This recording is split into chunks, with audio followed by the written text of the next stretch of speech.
Hey folks, before we start, we wanted to check in about the language in the Realness. You're going to hear some offensive words, especially F-bombs and N-bombs. Our team talked a lot about how to handle this, and in the end, we've struck a balance between recognizing how loaded and offensive that language is and telling Prodigy's story the way he told it. Okay, here's our show.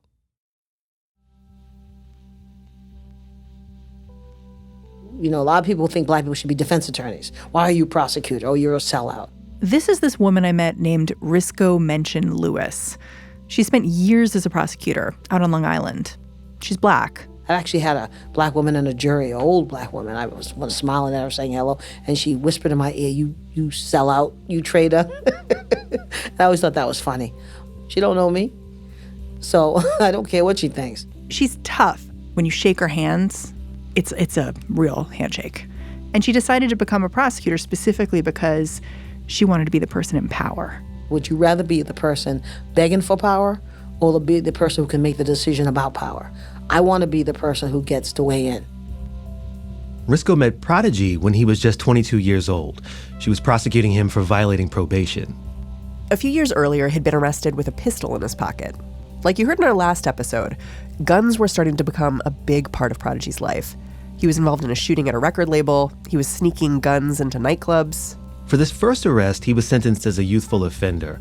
All he had to do was make time to check in once a month with his probation officer, and he did that for a while. But then he got famous, and then he stopped showing up. His probation officer put a warrant out for his arrest, and eventually, Prodigy landed in a courtroom, sitting across from Risco. He's just an up-and-coming musician to me who could be big.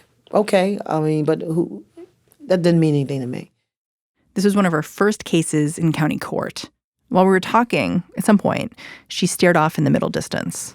It's crazy this case came back. There's 2 cases. And she kind of talked to herself, off mic. And I was just saying there are 2 cases in my life that I recall. This one and another trial I had that were kind of pivotal in my life. What makes you recall them both? Did they share anything? I think seeing the humanity of the defendants. What Risco saw was Prodigy's medical records, physician's notes, blood tests, the number of hospital visits. His lawyer had filed all of that with the court because he wanted to show that Prodigy had been too sick to meet with his probation officer. And when Risco got a look at these documents, it totally changed the way she saw Prodigy. I think you know what it is? As a prosecutor, you never get to see a person's life.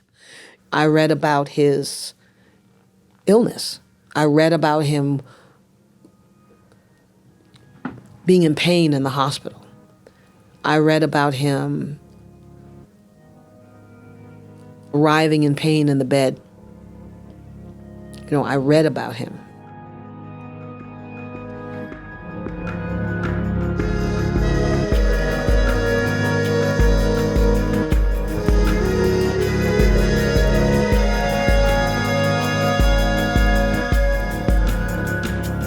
In a courthouse in downtown Brooklyn, you can actually find 90 pages of Prodigy's medical records, the same ones Risco had to sift through. They give a whole different story about what P was going through right around the time he was making some of his most iconic music.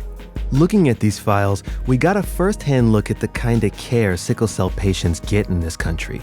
That's not just in the criminal justice system, but in the entire healthcare system, too. So in this episode, we're going to go deep into this simple probation violation and how it ended up changing the course of Prodigy's disease. Because this case and what came after end up revealing a lot about Prodigy and his health, how he coped and how he didn't. I'm Mary Harris. And I'm Christopher Johnson. This is The Realness.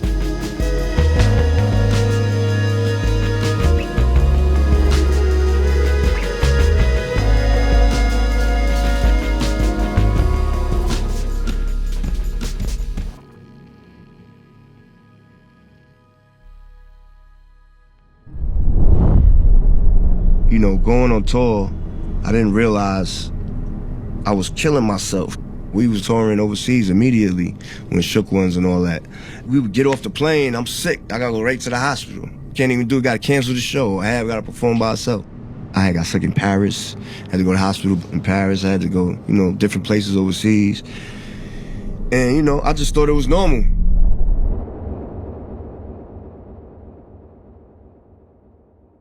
Hi, I'm Tabitha Soren, and this is The Week in Rock. September 13th, 1996. Rapper and actor Tupac Shakur is dead at the age of 25. Tupac Shakur dies in Las Vegas after a drive-by shooting. I cried like my mother cried when Marvin Gaye died. In their obituary, the New York Times called Pac a rapper who quote-unquote personified violence. Tupac spent years trading insults with East Coast MCs. Biggie and Puffy, mostly, but Mobb Deep too. He even made fun of Prodigy's sickle cell with his song Hit 'Em Up. Oh yeah, Mobb Deep. You wanna fuck with us? You little young ass motherfuckers. Don't one of you niggas got sickle cell or something? You fucking with me, nigga, you fuck around, have a seizure or a heart attack. You better back the fuck up before you get smacked the fuck up. When Tupac died, Mobb Deep had just released their own track that aimed straight for Tupac's head.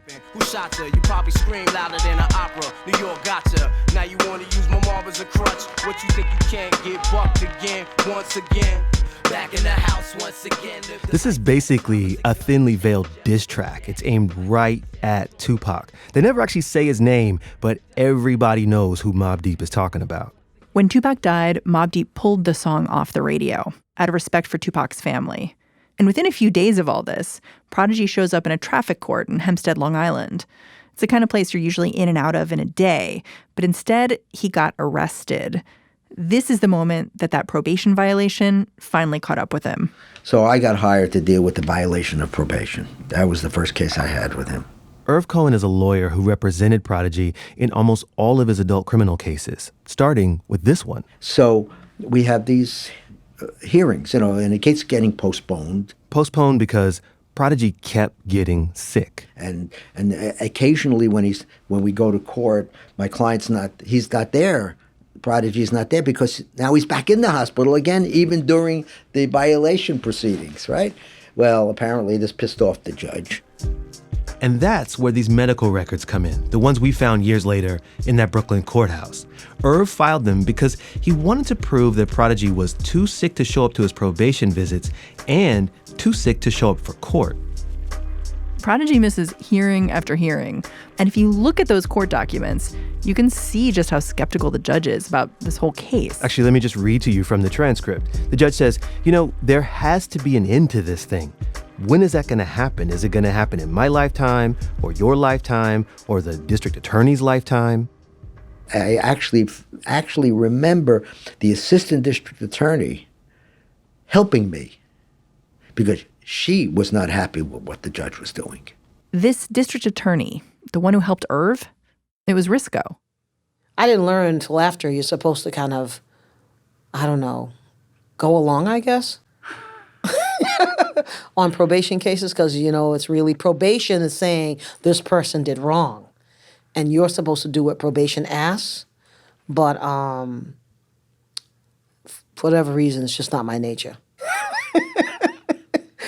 Now, Risco was supposed to be prosecuting Prodigy, but she saw those medical records, all those hospital visits, and she felt for him.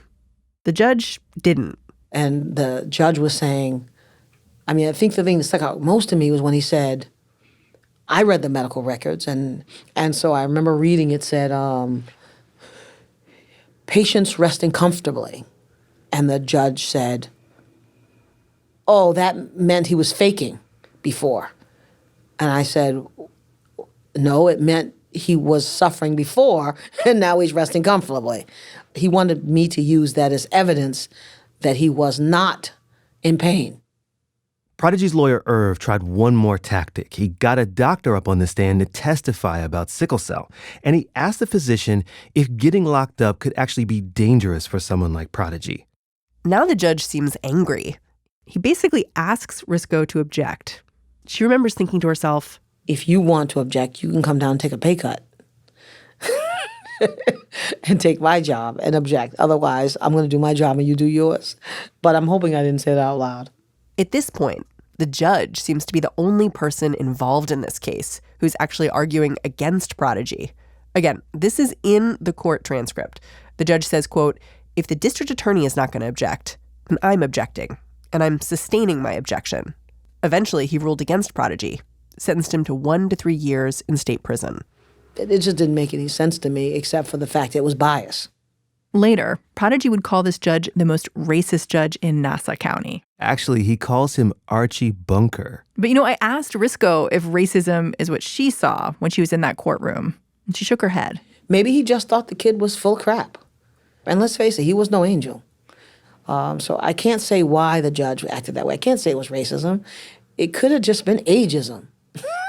I'm old, you're a rapper, and I don't like rap. Risco says, just think about when this trial was taking place.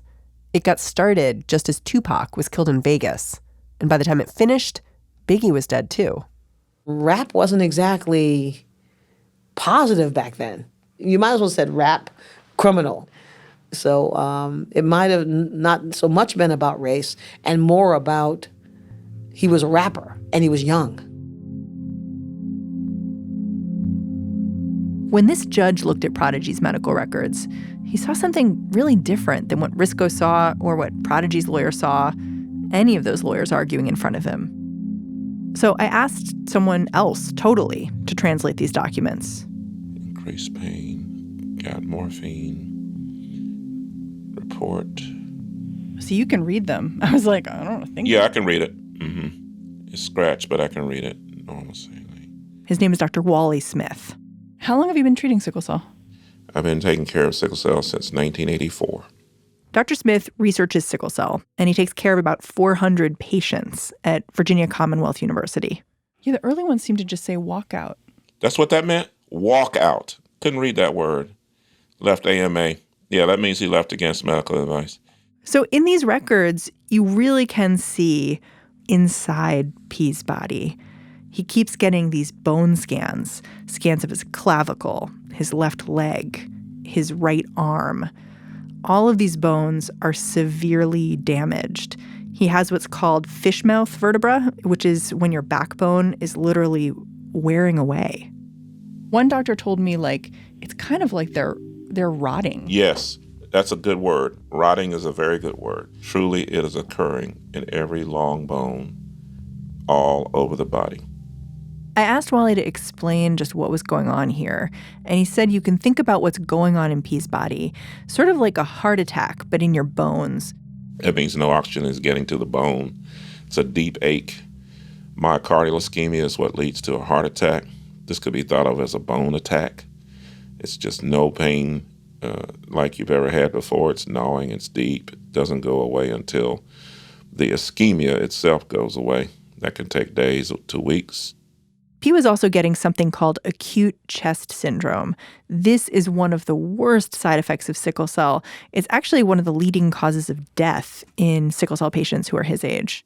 Acute chest is basically a crisis that occurs in the lung itself.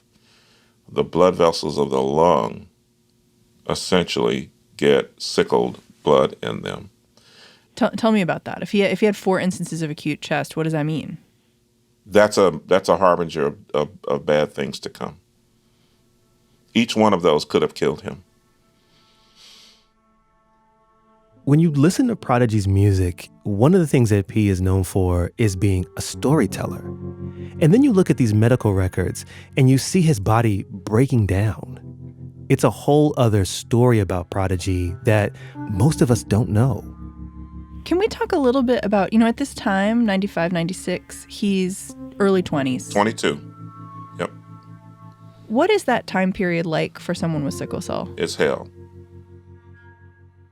The first time I talked to Dr. Smith, he told me that one of the biggest problems with being a young adult with sickle cell, someone like Prodigy at this age, is that you're just not cute anymore, the way you were when you were diagnosed, when you were just a baby.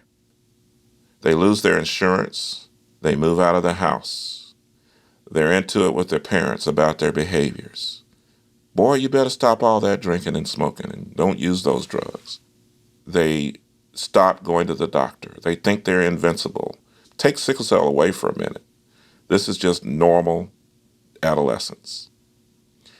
Throw sickle cell on top of that, and it unfortunately is not uncommon for them to die. It's not uncommon for them to die? I'm making a statement based on facts, ma'am. I've got the records and the studies to back me up. I asked Dr. Smith to look at one last record with me. It is A268 at the top of the page. It's a little chicken scratchy, but It is. This is from right before Christmas, 1996. Social history. Ex-smoker. Denies intravenous drug abuse. Doubt that very much. Patient is non-compliant and has no regular primary medical doctor. Comes to hospital frequently for morphine sulfate for pain. States only morphine sulfate helps. So when you see these kind of comments, what do you think about that? Prejudice. That's a strong statement. Prejudice. It's prejudice. Let's analyze that term, non-compliant. That's a pejorative term. We don't use that term anymore. It implies that you made a rule and that they broke the rule. Another pejorative statement, insist that only morphine sulfate helps. Well, most patients have been experienced enough with their pain to know what works for them and maybe even what dose works for them. It doesn't help that he's a young black man. It doesn't help that he doesn't have a doctor who knows him and can vouch for him. And it probably is true that he is defiant and oppositional when he comes to the hospital because he's expected that he's going to be treated badly. And so it's just, nobody's trusting anybody. That's what I read into all of this. If I'm wrong, I'm sorry, but that's what I read into it.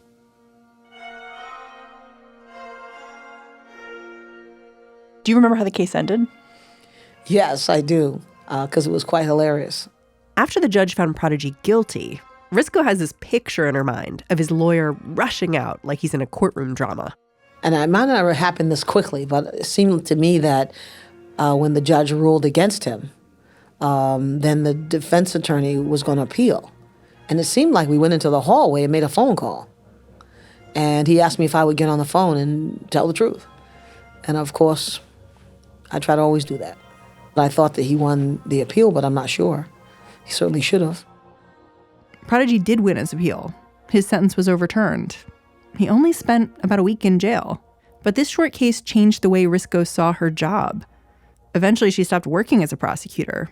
She's still in law enforcement. She works as a deputy police commissioner. But she focuses most of her time on mentoring men who've just been released from prison, not arresting people. Do you feel like you've seen the system change as you've worked in it?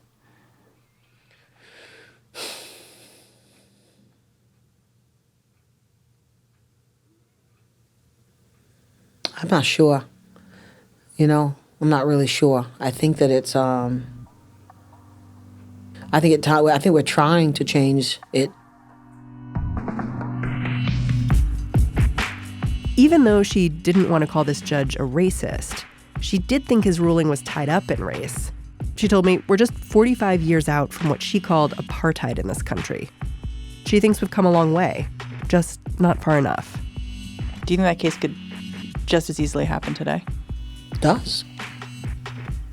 Does. Every day someplace.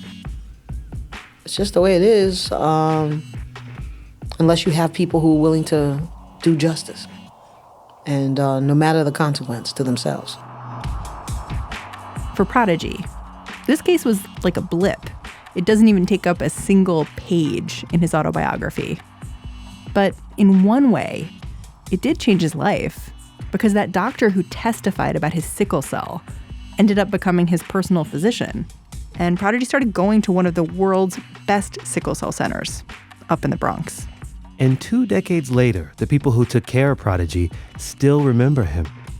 Well, yeah, I did what I said I wouldn't do, which was to talk about him. But okay, sure. He was true to himself.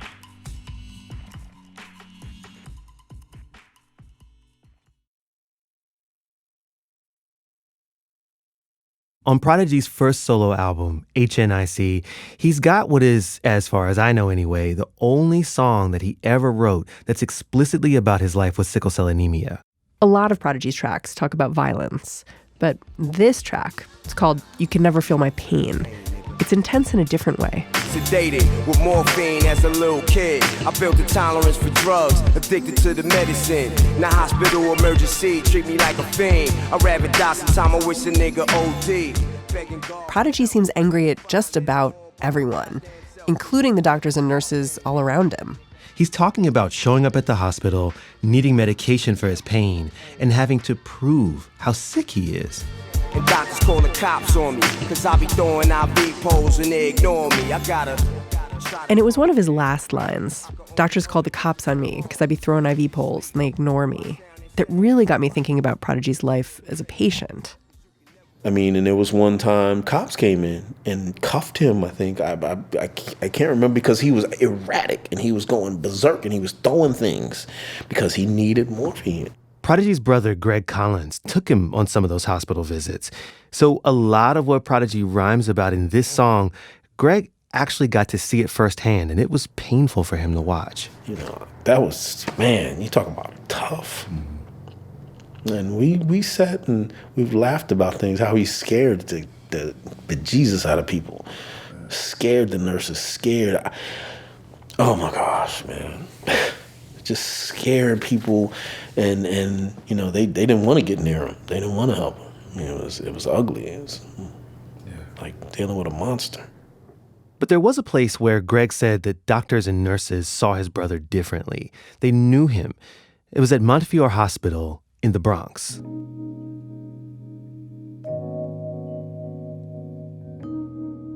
So I did know of him, but I didn't know who he was. Like, I'm not a rap star admirer. Cassandra Dobson is a nurse who treated Prodigy. He even gave me a CD to give to my daughter. And so when I gave it to my daughter, she said, "Oh, you know Prodigy?" I said, "Who is Prodigy?" Like, what is wrong with him? Why is he in the hospital? And I never told her, you know, confidentiality. She says, "Does he have sickle cell?" And I said, "I don't know. I cannot discuss that with you." Prodigy was sent to Montefiore in the middle of that probation violation trial. This was one of just 10 comprehensive care centers for sickle cell anemia in the country, and all of them were funded by the National Institutes of Health.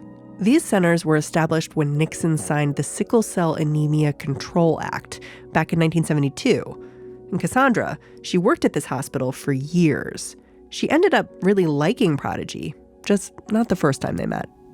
He was so angry. I will never forget that. He literally took a table, you know, the nightstand, the patient nightstand, and just threw it at the door towards the physician and myself. And I went, "Oh, no, you're not going to do that." I said, "What is the problem?" He was carrying on. "You don't know what it's like. I have sickle cell disease and everyone want to F me up." And I said, "I realize you may be in some pain, but this is not how you show pain." Did it help that you also have sickle cell disease? That's one thing I told him. Cassandra herself was diagnosed with sickle cell when she was 9 years old. And I said, "Do you know I have sickle cell disease?" He says, "No. What type do you have?" I said, "Well, I have the worst kind." I said, "I think I have the same as you, you know, but you don't see me carrying on like that." This story about Prodigy throwing a table across the room, Cassandra seems to have almost expected this kind of behavior from her sickle cell patients. Some patients, because they don't get the attention that they need from the healthcare workers, will carry on in a manner that is not conducive for a normal person. So they will have these temper tantrum. It's like a 2-year-old. They'll have a temper tantrum because I want what I want when I want it, and you're not giving it to me, and this is what I want. And that's what he was going through.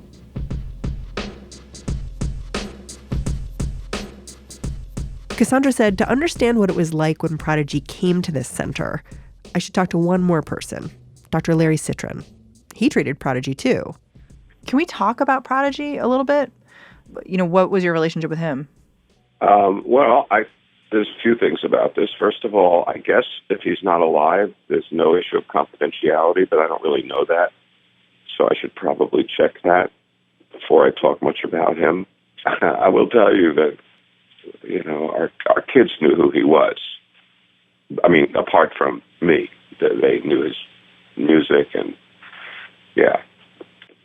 One thought I had, although I'm going to do something which is probably not prudent, which is continue to talk. I don't even know how do I know you are who you say you are and the purposes of the conversation. So I'm trying to make sure that whatever I say, oh, sure, I swear under any circumstances. Google Mary Harris WNYC if you're in front of a computer. I did. And you see me, right? Well, I see it on the computer, but I could also Google, Santa Claus.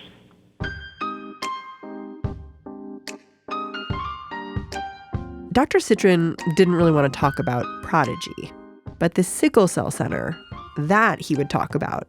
He spoke about it almost wistfully. It was like a little day hospital. There would be 6 beds. There would be nurses and nurse practitioners, and there would be at least one physician available on call or physically available usually. What Dr. Citrin is calling a day hospital was what's known as an infusion room, a place sickle cell patients could get intravenous medication. It was from about 8 in the morning or 9 in the morning until about 4 in the afternoon or 5 in the afternoon. If a sickle cell patient was in pain, they could just call up the center and leave a voicemail message. And the first 6 people who called would have a bed. They would be called back. That's the first thing when the center opened. And they would be told, your bed is ready, come on in. And it would be a first call, first serve basis. This clinic solved a problem that all sickle cell patients have. What do you do when you're in terrible pain? You've taken your pain pills, but you still aren't getting any relief. Prodigy had gotten used to going to the ER, but doctors and nurses in the emergency room weren't necessarily sure what to do with a sickle cell patient. You could see it in those medical records that were filed in court. He saw a new doctor every time. They struggled to know how to treat him. The people here knew just what to do. And so at the end of the shift, which is about 8 hours, they could leave without having had to go to the emergency room, where pain control is much more difficult to accomplish. And the patients liked this. But here's the thing. Going to the ER all the time, it's also really expensive.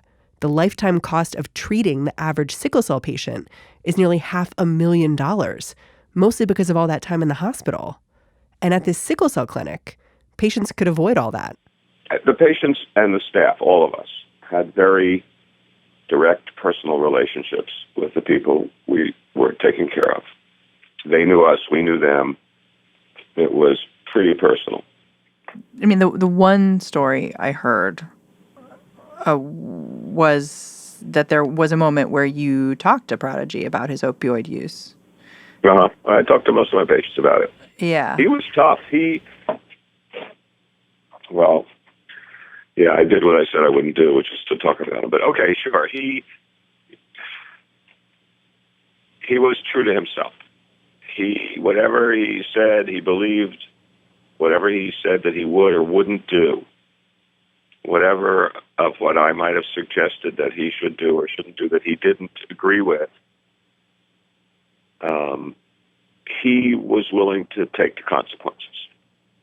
And he would do it, I don't know, with a smile on his face exactly, but he would do it with a clean conscience and a strong heart.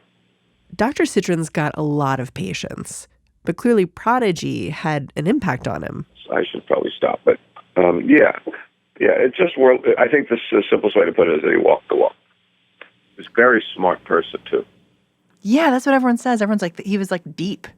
Yes, yeah.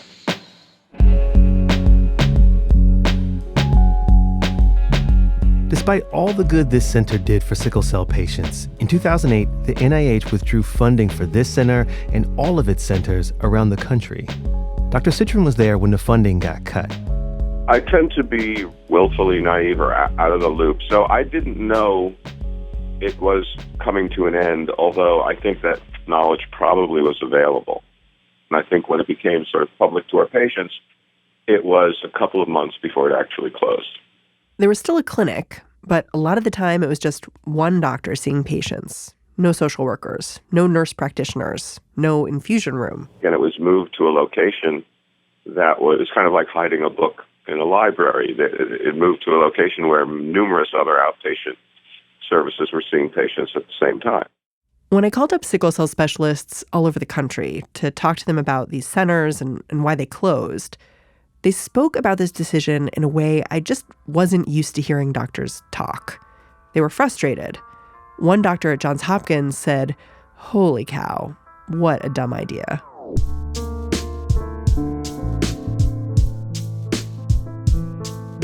When you came here, how many people were working on sickle cell? I was the director of myself. Dr. Caterina Minetti is in charge of the sickle cell program at Montefiore now. She's been trying to build the clinic back up over the last few years. And I have to tell you that my patients here, the ones that remember, they still beg me. And they say, Dr. Minetti, why don't we have the infusion room? So you still have patients who talk about... Oh, I do. I really do. Yes, I do have patients that I still remember vividly the infusion room. What was it about that place that makes them keep asking for it to come back? First of all, it was immediate access to care. Secondly was the sense of home. They would not be judged or mistreated or considered addicts.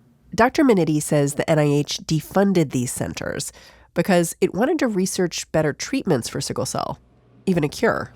But you cannot do research without care. That's what is fundamental to understand. A decade after these centers closed, here's where things stand. According to the most recent data we have, the median age of death for adults with sickle cell hasn't changed for 4 decades. Men die around age 41, women die a couple of years later. Doctors can't be sure, but they think it's because comprehensive care is so hard to find.